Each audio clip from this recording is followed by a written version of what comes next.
నమస్కారం. ఆంధ్రప్రభ భక్తి ప్రేక్షకులకు స్వాగతం. నేను లక్ష్మి.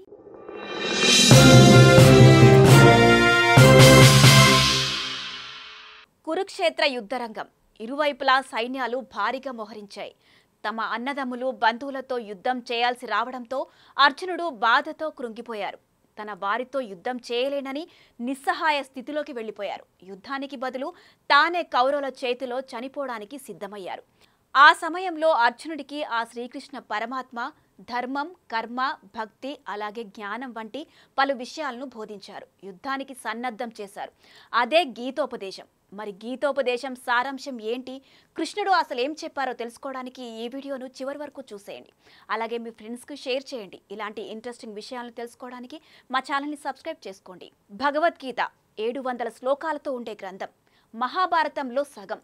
సృష్టికి ప్రతి ప్రశ్నకు దీని ద్వారా ఆ భగవంతుడు చెప్పిన సమాధానం. ధర్మంతో పాటు కర్మ, భక్తి, జ్ఞానం గురించి బోధించాడు. కర్తవ్యానికి ఎలాంటి హద్దులు, సమయం లేవని, వీటిని అధిగమించాలని తెలియజెప్పారు. మరీ ముఖ్యంగా అస్తిత్వం అనేది విశ్వంలోని 8 మూలకాలతో రూపొందించబడింది. అవి భూమి, నీరు, గాలి, అగ్ని, ఆకాశం, మనస్సు, తెలివి, స్పృహ, అలాగే మానవుని ఉనికిని కప్పి ఉంచే 5 పొరలు: శరీరం, ఆత్మ, మనస్సు, జ్ఞానం, అలాగే పర్యావరణం. దీన్ని బట్టి ప్రతి ప్రాణి అస్తిత్వం విశ్వంలో అంతర్గర్భమేనని అర్థమవుతోంది. అందుకే మరణం అనేది శరీరానికే కానీ ఆత్మకు కాదు అనేది, అలాగే ఏ ఒక్కరైనా శరీరాన్ని చంపగలరు కానీ ఆత్మను కాదు అని భగవద్గీత తెలియజేస్తుంది. శ్రీకృష్ణుడు గీతోపదేశంలో ఎన్నో ముఖ్యమైన సందేశాలను అందించారు. అవి సమస్త మానవాళిని ధర్మ మార్గంలో నడిపించడానికి సహాయపడతాయి. ఆ సందేశాలను పాటించడం వలన ఆదర్శవంతమైన జీవితాన్ని పొందవచ్చు. ముందుగా మనస్సుపై విజయం. ఇది మీ బంధానికి, విముక్తికి బాధ్యత వహిస్తుంది. ఎందుకంటే మనస్సు అనేది నిరంతరం మారుతూనే ఉంటుంది. ఆధ్యాత్మిక సాధన ద్వారా శిక్షణ పొందినట్లయితే అది మీకు సహాయం చేస్తుంది. లేకపోతే మీ మనసే శత్రువుగా మారుతుందని గీత చెబుతుంది. ప్రశాంతంగా ఉండాలి. ఆలోచనలు, భావోద్వేగాలున్నా సరే మనసును ప్రశాంతంగా ఉంచుకోవాలని చెబుతారు శ్రీకృష్ణుడు. యుద్ధమైనా సరే అంతఃకరణ శుద్ధితో చేయాలి. ద్వేషంతో, పోరాటంతో చేయకూడదు.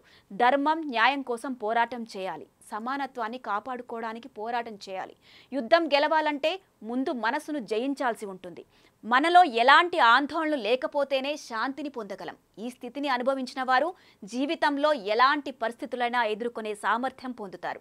ఇక అలాగే కర్మ ఫలితాలను ఆశించకూడదని అర్జునుడికి శ్రీకృష్ణుడు బోధిస్తాడు.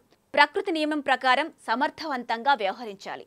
నిస్వార్థ పనుల ద్వారా మోక్షం లభిస్తుంది. అంటే ఫలితంతో ఎలాంటి సంబంధం లేకుండా వృత్తి ధర్మాన్ని ఎటువంటి స్వార్థం లేకుండా నిర్వర్తించాలి. ఈ విధంగా చేస్తేనే మోక్షం లభిస్తుంది. అలాగే బాధ కలిగినప్పుడు అందులో మునిగిపోకూడదని వాసుదేవుడు సూచించారు. పరిస్థితిని అర్థం చేసుకోవాలి. మీరు ఎంతో గౌరవించే వ్యక్తి పనులు మిమ్మల్ని బాధ పెడితే అది మంచి కారణం కోసమేనని గ్రహించాలి. మీకు సమానమైన వ్యక్తి బాధపడితే గనక అది కర్మ. అలా కాకుండా ఒక అజ్ఞాని బాధ పెడితే వారిపై జాలి చూపించాలట. ఈ 3 వైఖరులు మీ వ్యక్తిత్వాన్ని మెరుగుపరుస్తాయని తెలియజెప్పారు. మొత్తంగా జీవితంలో జరిగే మంచి చెడును ఒకే విధంగా చూడాలి. ప్రతి సంఘటన ఒక అనుభవంగా ఉండటంతో పాటు ఒక పాఠంను నేర్పిస్తుందని గీత చెబుతుంది.